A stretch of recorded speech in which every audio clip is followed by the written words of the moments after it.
The year was 2013. Super Mario 3D World had just been released onto the Wii U, and a brain trust of Nintendo's most talented developers and creators had come together to discuss their next project.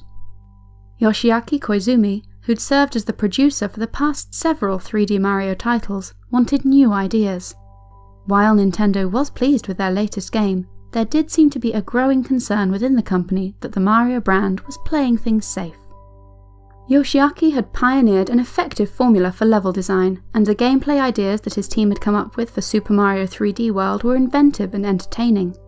That said, Yoshiaki was looking for something big and exciting that would shake things up and get people really intrigued by the next game in the Mario series.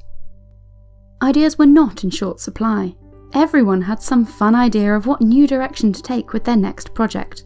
The problem was going to be in choosing which gameplay mechanics or story points to use. Yoshiaki was spoilt for choice. If only there was some way to mash all these different designs together. If only Nintendo could use a variety of art styles and creature designs and new Mario powers all within the same game. What if, instead of trying to find the best of the ideas that they'd come up with, the team just went ahead and made all of them? And with that, Super Mario Odyssey began to take form.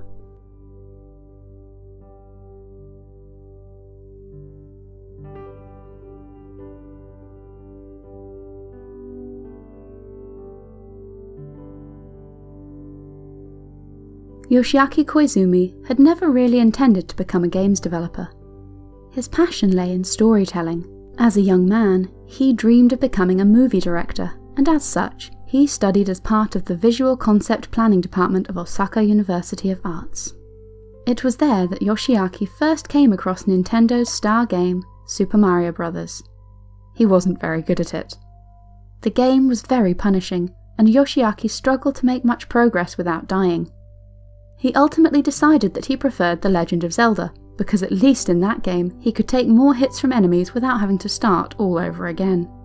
When Yoshiaki graduated, he managed to secure a job at Nintendo. There were many reasons for doing so, including his interest in the emerging storytelling medium of video games, but it didn't hurt that Nintendo's office was nice and close to his former university, which just made things far more convenient. While at Nintendo, Yoshiaki started off not in game making, but in designing the manuals for video games.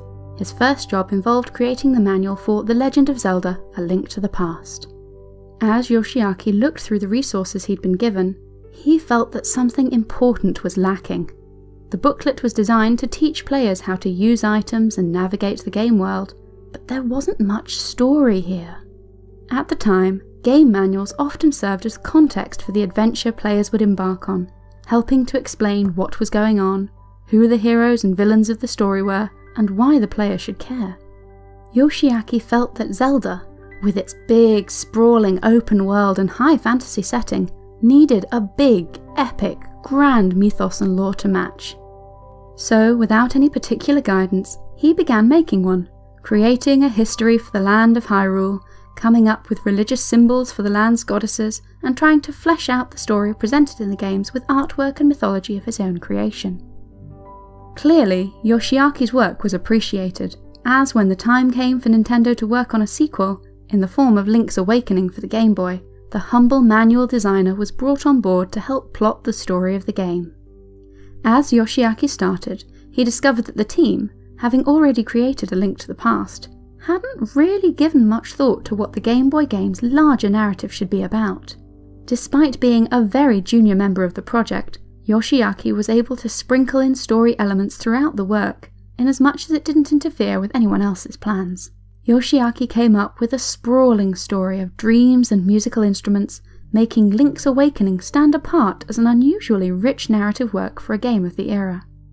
Inevitably, Yoshiaki ended up working on more games for the series, playing a big part in Ocarina of Time for the Nintendo 64. Throughout his work, Yoshiaki was eager to include a strong story at the core of the games that he worked on. The only problem was his boss.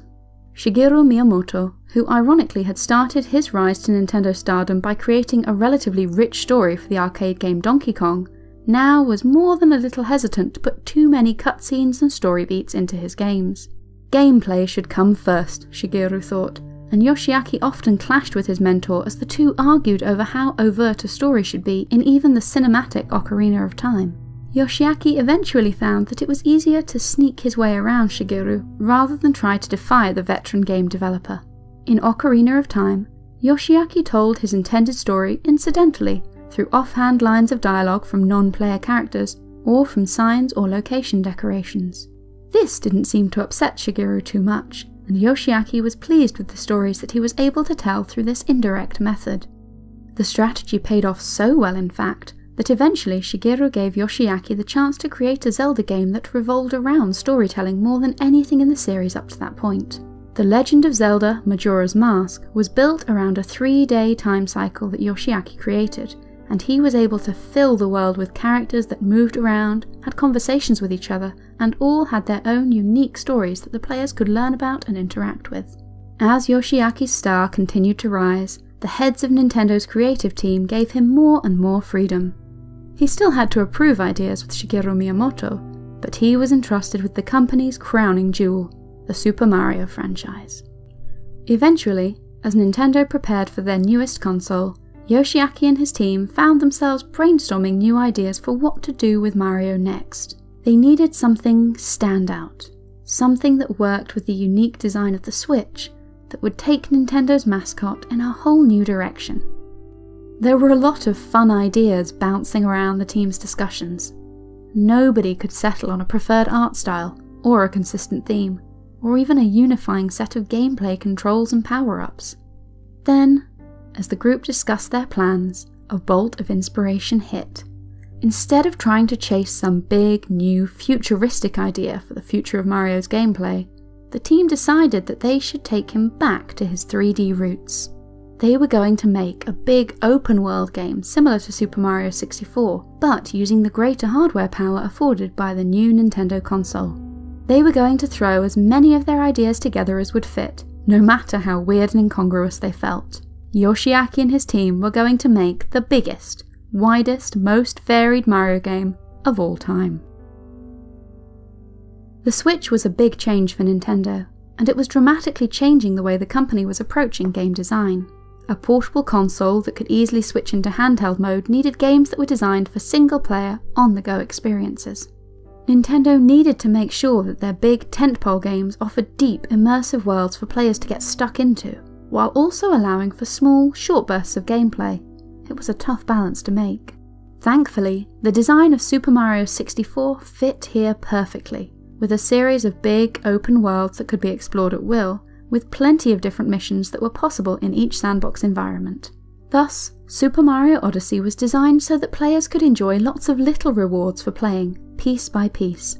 Yoshiaki's big change to the classic sandbox Mario formula allowed players to continue exploring an area even after completing an objective, allowing for a game session to go for as long or as short as necessary. Similarly, the game was designed without a risk of failure.